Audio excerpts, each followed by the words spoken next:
respected dignitaries on the dais and my friends of the dais. Many are surprised, I think, why I am called onto the dais. And the welcome speech, it is not told. I have taught the labor law for 10 years in this college. Maybe for that reason, I am called onto the dais today. I feel comfortable to speak in Kannada. ಕನ್ನಡಕ್ಕಾಗಿ ಕಿರುಬೆರಳನ್ನಾದರೂ ಎತ್ತು ನಿನ್ನ ಕೈ ಕಲ್ಪವೃಕ್ಷವಾಗುತ್ತದೆ. ಯಾಕಂತ ಹೇಳಿದ್ರೆ ನನ್ನ classmate Devdas Shettigar ಎದುರುಗಡೆ ಕೂತಿದ್ದಾರೆ. ನನಗೆ ಮುಜುಗರ ಆಯಿತು ಮೇಲೆ ಕೂತ್ಕೊಳ್ಳಿಕ್ಕೆ. 1990ರಲ್ಲಿ ನಾನು ಈ ಕಾಲೇಜಿಗೆ ಬಂದಾಗ ಒಬ್ಬನೇ ಬರಲಿಲ್ಲ. ಅಷ್ಟು ಭಯ ಇತ್ತು ನನಗೆ ಲಾ ಕಾಲೇಜಿಗೆ ಬರಲಿಕ್ಕೆ. ನನ್ನ ಅಣ್ಣನನ್ನು ಕರ್ಕೊಂಡು ಬಂದಿದ್ದೆ. ನನಗೆ PUCಯಲ್ಲಿ 46% ಇತ್ತು, 46% PCMB ಸೈನ್ಸ್ ತಗೊಂಡು ಕೆಮಿಸ್ಟ್ರಿಯಲ್ಲಿ ಫೇಲ್ ಆಗಿ 1 ವರ್ಷ ಮನೆಯಲ್ಲಿದ್ದು, ಆ 1 ವರ್ಷ ನಾನು ಕಲ್ತದ್ದು ಅಂತ ಹೇಳಿದರೆ, ಆ 1 ವರ್ಷ ಜೀವನದಲ್ಲಿ ಕಲ್ತದ್ದು ಅಂತ ಹೇಳಿದರೆ ಆ 1 ವರ್ಷ ಮನೆಯಲ್ಲಿದ್ದಾಗ ಅಪ್ಪ ಅಮ್ಮನಿಂದ. ಇವತ್ತು ಜೀವನಕ್ಕೆ ಏನು ದಾರಿಯನ್ನು ಕಲ್ಪಿಸಿಕೊಟ್ಟದ್ದು ಅಥವಾ ಒಂದೆರಡು ಮಾತನ್ನು ನಿಮ್ಮ ಮುಂದೆ ಆಡುವುದಕ್ಕೆ ಒಂದು ಧೈರ್ಯವನ್ನು ತಂದು ಕೊಟ್ಟದ್ದು ಆ 1 ವರ್ಷ ಮನೆಯಲ್ಲಿ ಅಪ್ಪನಿಂದ ಬೈಗುಳ ಕೇಳಿದ್ದು, ಅಮ್ಮನಿಂದ ಬುದ್ಧಿವಾದದ ಮಾತುಗಳನ್ನು ಕೇಳಿದ್ದು ಇರಬಹುದು. ಆ ನಂತರ ಈ ಕಾಲೇಜಿಗೆ ಬಂದಾಗ ಅಮೀರ್ ಅಹಮದ್ರು ನನ್ನನ್ನು ನೋಡಿ, ನಿನಗೆ ಈ ಕಾಲೇಜಿನಲ್ಲಿ ಸೀಟ್ ಕೊಡಲಿಕ್ಕೆ ಆಗೋದಿಲ್ಲ ಅಂತ ಹೇಳಿದರು. ಯಾಕೆ ಸರ್ ಕೇಳಿದೆ. ನೀನು PUCಯಲ್ಲಿ ಫೇಲ್ ಆಗಿದ್ದಿ, ಒಂದು ಸಬ್ಜೆಕ್ಟ್ ಹೋಗಿ ಇಲ್ಲಿ ಬಂದದ್ದು ಅಂತ. ನಾನು ಹೇಳಿದೆ, ನಾನು ಉದಯಾಳಿ ಪೇಪರಲ್ಲಿ ನೋಡಿದ್ದೇನೆ, 5 ವರ್ಷದ ಕೋರ್ಸಿಗೆ 45% ಬೇಕಾಗುವುದಂತೇಳಿ ಬರೆದೆ. ನಂದು 46 ಉಂಟಲ್ಲ, ನೀವು ಹೇಗೆ ನನ್ನ ಅಪ್ಲಿಕೇಶನ್ ರಿಜೆಕ್ಟ್ ಮಾಡ್ತೀರಿ ಅಂತ. ತುಂಬ ಹೊತ್ತು ಅವರು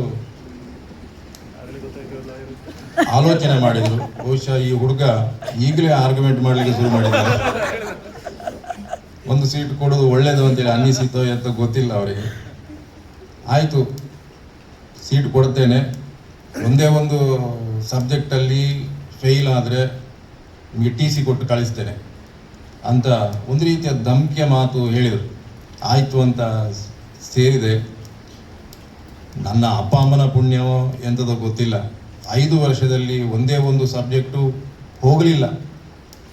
ಒಂದು ಹಿಸ್ಟ್ರಿ ಆಫ್ ಕೋರ್ಟ್ಸ್ ಅಂತ ಒಂದು ಸಬ್ಜೆಕ್ಟ್ ಇತ್ತು ಸೆಕೆಂಡ್ ಇಯರಲ್ಲಿ ಇರುವಾಗ, ಅದು ಫೇಲ್ ಅಂತ ಬಂತು. ನನಗೆ ಇಂಗ್ಲೀಷಲ್ಲಿ 75 ಮಾರ್ಕ್ ಇತ್ತು, 75.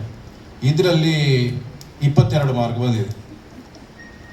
ಅದು 32 ಆಗಬೇಕಲ್ಲ. ನಾನು ಕೇಳಿದೆ ಸರ್ ಹತ್ರ, ರಿವ್ಯಾಲ್ಯೂಯೇಷನ್ಗೆ ಹಾಕು ಅಂತ ಹೇಳಿದರು. ಅಲ್ಲ, ಪಾಠ ಒಳ್ಳೆ ಮಾಡಿದ್ದಾರೆ, ನೀವು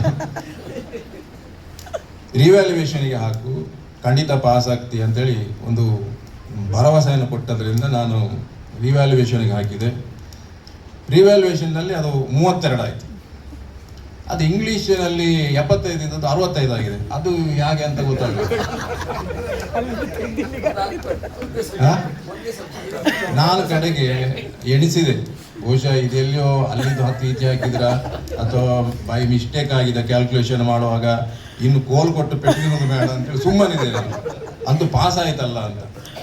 ಅಂತೂ 5 ವರ್ಷದಲ್ಲಿ ಆಮೇಲೆ ಯಾವ ಸಬ್ಜೆಕ್ಟ್ ಸಮೇತ ಹೋಗಲಿಲ್ಲ, ಪಾಸ್ ಆಯಿತು. 180 ಮಕ್ಕಳಿದ್ರು ಅವಾಗ. 2 A ಮತ್ತು B ಬ್ಯಾಚ್ ಇತ್ತು, 180 ಮಕ್ಕಳು. ನನ್ನ ಹೌದು. ಆವಾಗ ನಾನು ತಿಳಿದ ಮಟ್ಟಿಗೆ ಬಹುಶಃ 5 ಮಂದಿ ಫಸ್ಟ್ ಕ್ಲಾಸ್ ಪಾಸ್ ಆಗಿದ್ದಾರೆ, ದೇವದಾಸ್ ಪಾಸ್ ಆಗಲಿಲ್ಲ. ಆ 5 ಮಂದಿಯಲ್ಲಿ ಆ 5 ಮಂದಿ ಫಸ್ಟ್ ಕ್ಲಾಸ್ ಪಾಸ್ ಆದರಲ್ಲಿ ನಾನು ಒಬ್ಬ ಅಂತ ಹೇಳಲಿಕ್ಕೆ ತುಂಬ ತುಂಬ ಸಂತೋಷ ಆಗ್ತದೆ. ಇದರಲ್ಲಿ ಒಂದು ಅರ್ಥ ಮಾಡ್ಕೊಳ್ಬೇಕು ನೀವು, 46% ಇದ್ದವನನ್ನು 64%ಗೆ ತಂದು ನಿಲ್ಲಿಸಿದ್ದು ಈ ಕಾಲೇಜು. ಮಣಿಪಾಲ್ ಜೂನಿಯರ್ ಕಾಲೇಜಿನಲ್ಲಿ ನನಗೆ PCMBಯಲ್ಲಿ ನಾನು ವಿಫಲನಾದರೂ ಸಹ ಇಲ್ಲಿ ಲಾ ಕಾಲೇಜಿನಲ್ಲಿ ನನ್ನನ್ನು ಅತ್ಯಂತ ಪ್ರೀತಿಯಿಂದ ಕಂಡಿದ್ದಾರೆ. ಒಂದು ಮಗುವಿಗೆ ಬೇಕಾಗುವುದು ಏನು? ಪ್ರೀತಿ.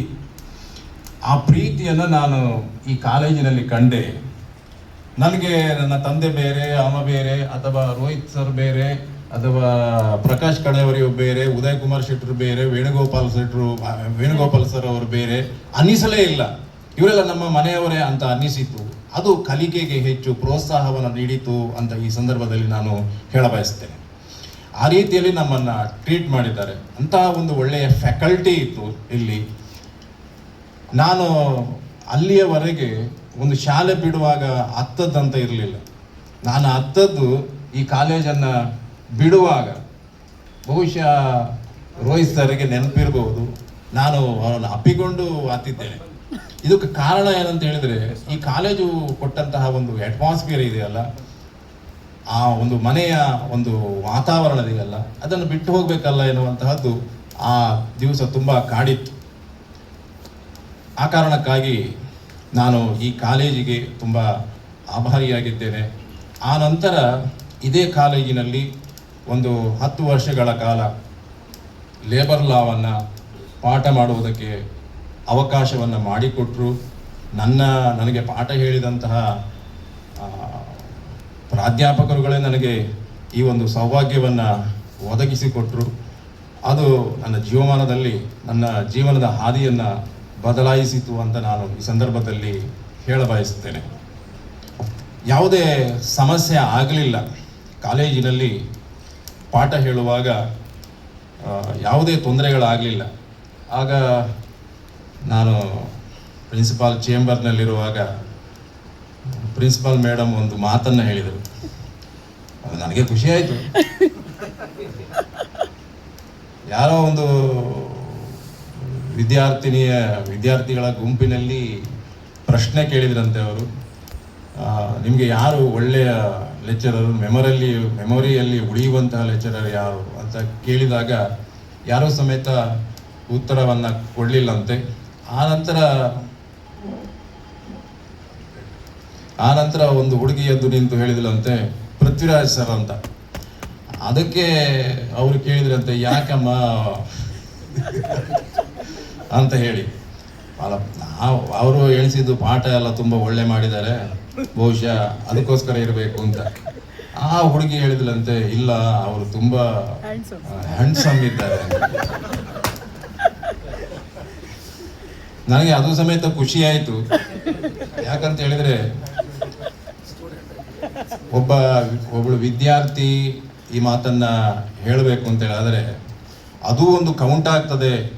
ಈ ಲಾ ಕಾಲೇಜಿನಲ್ಲಿ ಅದು ಸಮೇತ ಒಂದು ಲೆಕ್ಕಕ್ಕೆ ಬರ್ತದಲ್ವ, ಅದು ಸಂತೋಷವಾಯಿತು. MGM ಕಾಲೇಜಿನಲ್ಲಿ ಸಮೇತ 4 ವರ್ಷ ನಾನು ಪಾಠ ಮಾಡಿದ್ದೇನೆ.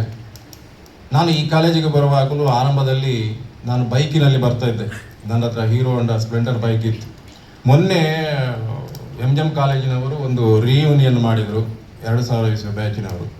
ನಾನು ಆವಾಗ ನನ್ನ ಬೈಕನ್ನು ಆ ಕಾಲೇಜಿಗೆ ಹಿಡ್ಕೊಂಡು ಹೋಗಿದ್ದೆ. ಅವರು 25 ವರ್ಷ ಆಯಿತು ಅಂತ ರಿಯೂನಿಯನ್ ಮಾಡಿದರು. ನಾನು ಹೇಳಿದೆ, ನನಗೊಂದು ಸನ್ಮಾನ ಮಾಡಿದರು. ನಾನು ಅಲ್ಲಿ ಪಾಠ ಮಾಡ್ತಾ ಹೇಳಿದೆ, ನೀವು 25 ವರ್ಷ ಆಯಿತು ಅಂತ ನೀವು ನನಗೆ ಸನ್ಮಾನ ಮಾಡಿದ್ರಿ, ನಾನು ಹೊರಗೆ ನಿಲ್ಲಿಸಿದ ಬೈಕಿಗೆ 28 ವರ್ಷ ಆಯಿತು, ನೀವು ಇವತ್ತು ಅದಕ್ಕೂ ಒಂದು ಸನ್ಮಾನ ಮಾಡಬೇಕು ಅಂತ. ಇವತ್ತಿಗೂ ನಾನು ಆ ಬೈಕನ್ನು ಇಟ್ಟುಕೊಂಡಿದ್ದೇನೆ. 28 ವರ್ಷ ಆಯ್ತು, ಅದು ಮನೆಯಲ್ಲಿದೆ. ಬಹುಶಃ ನೀವ್ಯಾರಾದರೂ ನನ್ನ ಇನ್ನೊಮ್ಮೆ ಕರೆದು ಸನ್ಮಾನ ಮಾಡಿದರೆ ಅದನ್ನು ತರ್ತೇನೆ.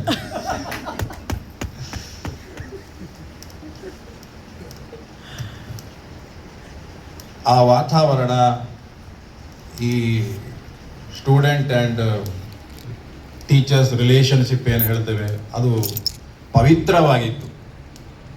2001ರಲ್ಲಿ ಮೊಬೈಲ್ ಬಂತು.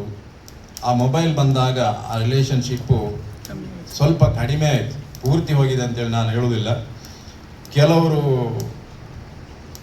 ದೇವತಾ ಪುರುಷರು ಇನ್ನೂ ಸಮೇತ ಇದ್ದಾರೆ ಆ ಒಂದು ಇಟ್ಟುಕೊಂಡವರು. ಆ ನಂತರ ಸರಿಯಾಗಿ ನಾನು MGM ಕಾಲೇಜ್ ಬಿಟ್ಟೆ, ಇಲ್ಲಿಗೆ ಜಾಯ್ನ್ ಆದೆ. 2010-11 ಟೈಮಲ್ಲಿ ವಾಟ್ಸಪ್ ಬಂತು.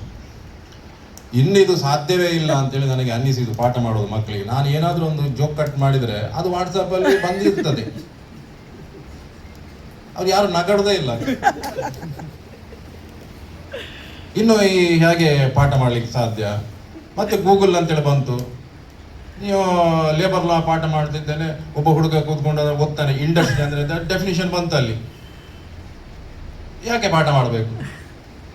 ಇಂತಹ ಪರಿಸ್ಥಿತಿಯಲ್ಲಿ ನನಗೆ ಅನ್ನಿಸಿತ್ತು ಇನ್ನು ಪಾಠ ಮಾಡೋದು ಕಷ್ಟ ಮಕ್ಕಳಿಗೆ ಅಂತ ಹೇಳಿ. ದೇವರು ಅಲ್ಲಿಯೂ ನನಗೆ ಒಂದು ವರ ಕೊಟ್ಟ. ಕಾಲೇಜಿನವರು ಹೇಳಿದರು, ಬೇಡ ನೀವೇನು ಬರೋದು, ನಮಗೆ ಇಲ್ಲಿ ಸ್ಟೂಡೆಂಟ್ಸು ಕಡಿಮೆ ಆಗಿದೆ, ಲೆಕ್ಚರರ್ಸ್ ಜಾಸ್ತಿ ಆಗಿದೆ, ನೀವು ಬಾರದಿದ್ರೆ ಒಳ್ಳೆಯದು ಅಂತ. ನಿಜವಾಗಿಯೂ ತುಂಬ ಧನ್ಯವಾದವನ್ನು ಸಮರ್ಪಣೆ ಮಾಡಿ ಈ ಕಾಲೇಜಿನಿಂದ ಹೊರಬಿದ್ದೆ. ಅದು ಒಂದು ಸಂತೋಷದ ವಿಷಯವೇ. ಆದರೆ ಇವತ್ತು ಹೇಳಿಕೊಳ್ಳಿಕ್ಕೆ ಇರುವಂತಹದ್ದು, ನಾನು ಈ ಕಾಲೇಜಿನಲ್ಲಿ ಒಂದು 10 ವರ್ಷ ಪಾಠ ಮಾಡಿದ್ದೇನಲ್ಲ, ಅದನ್ನು ನಾನು ಎಲ್ಲ ಕಡೆಯೂ ಹೇಳಿಕೊಳ್ತೇನೆ. ಅದೊಂದು ನನಗೆ ಹೆಮ್ಮೆಯ ವಿಷಯ. ನಮಗೆ ಒದಗಿದಂತಹ ಪ್ರಾಧ್ಯಾಪಕರುಗಳು, ರೋಹಿತ್ ಸರ್, ಆವಾಗ ಬೇಸರ ಮಾಡಬೇಡಿ ಬೇರೆಯವರೆಲ್ಲ, ನಾವು 95 ನಂಬರ್ 1 ಅಲ್ಲ ಅಂತ ಹೇಳುವವರು ಕೈ ಎತ್ತಬೇಡಿ.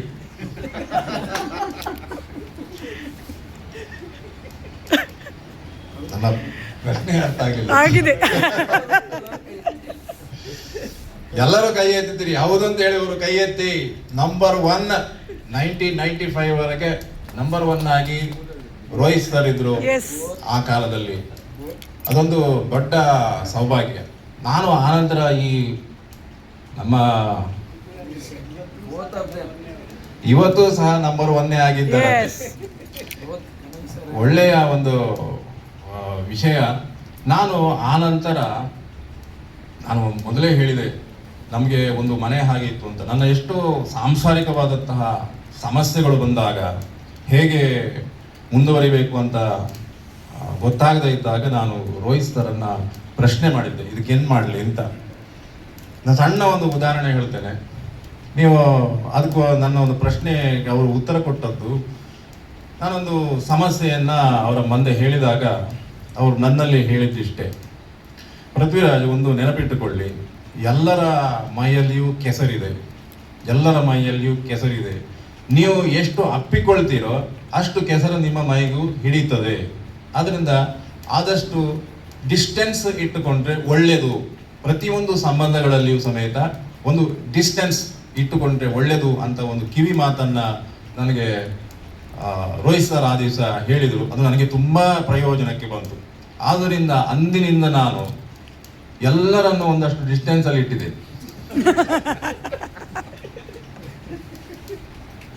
ಅಂತ ಹೇಳಿದರೆ ಇವ ಯಾವ ರೀತಿಯ ಮನುಷ್ಯ ಅಂತ ಅರ್ಥ ಆಗದ ರೀತಿಯಲ್ಲಿ ಇವತ್ತು ನನ್ನನ್ನು ನೋಡ್ತಾ ಇದ್ದಾರೆ. ಒಂದೊಂದು ರೀತಿಯಲ್ಲಿ ಆಯ್ಕೆ ಮಾತಾಡ್ತೇನೆ